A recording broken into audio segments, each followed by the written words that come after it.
ప్రాంతంలో ఉన్నటువంటి మార్కాపురం జిల్లా ఎన్నికల ముందు ఎన్డీఏ ప్రభుత్వం తెలుగుదేశం జనసేన బీజేపీలు ఇచ్చిన మాట పడక కట్టుబడి ఉన్నామని చెప్పేసి ఈ జిల్లాని కూడా తీసుకొస్తామని కూడా మీకు నేను తెలియజేస్తున్నాం. ఈ రోజు ఇంకొక విషయం ఏంటంటే ఎన్నికల ముందు రాష్ట్రం అప్పుల్లో ఉన్నప్పటికీ కూడాను చెప్పినటువంటి సూపర్ 6 హామీలు అన్నీ కూడా అమలుపరుస్తున్నాం.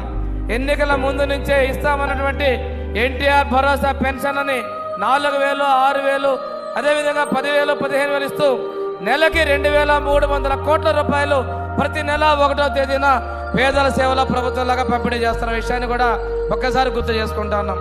దీపం 2 పథకం కింద అర్హత ఉన్నటువంటి ప్రతి ఒక్కళ్ళకి కూడాను 3 గ్యాస్ సిలిండర్ల కింద 898 రూపాయలు ప్రతి ఒక్కళ్ళ అకౌంట్లోకి కూడా మొదటి విడత ఇవ్వడం జరిగింది.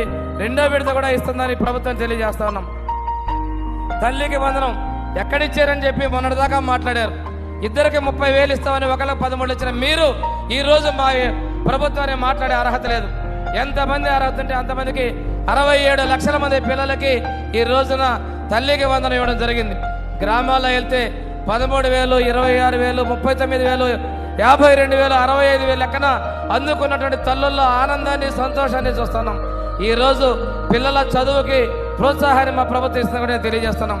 హాస్టల్ పిల్లలకి అదేవిధంగా మధ్యాహ్న భోజన పథకానికి గౌరవ మంత్రి మాదెండ్ల మనోహర్ గారి సహకారంతో అదేవిధంగా విద్యామంత్రి గారి చొరవతోటి ముఖ్యమంత్రి గారు ఉప ముఖ్యమంత్రి గారి యొక్క అందరూ ఆమోదంతో ఈరోజు మంచి నాణ్యమైన బియ్యాన్ని ఈ రోజున మనం పేద విద్యార్థులకు అందిస్తున్నామని కూడా తెలియజేస్తున్నాం.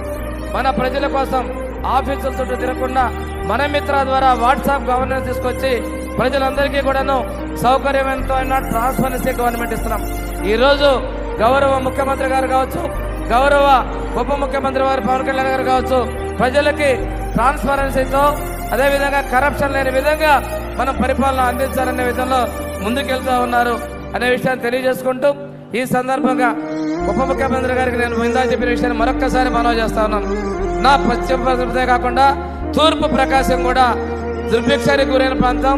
సెకండ్ ఫేజ్ కూడా త్వరలో ఇచ్చి ఈ ప్రకాశం జిల్లా మొత్తానికి దాహార్త్యం ఇచ్చే విధంగా మీరు ప్రత్యేక చొరవ తీసుకోవాలని చెప్పి తెలియజేసుకుంటూ మన ప్రభుత్వం వచ్చిన తర్వాత ఇది ఎన్డీఏ ప్రభుత్వం మార్పుగా మీరు కూడా ఉపాధి హామీ పథకం ద్వారా సిమెంట్ రోడ్ల నిర్మాణానికి చొరవ చూపించారు. ఈ రోజు ఈ జిల్లాలో మనం దాదాపుగా 165 కోట్ల రూపాయలతోటి సిమెంట్ రోడ్లు అదేవిధంగా కాలువల నిర్మాణం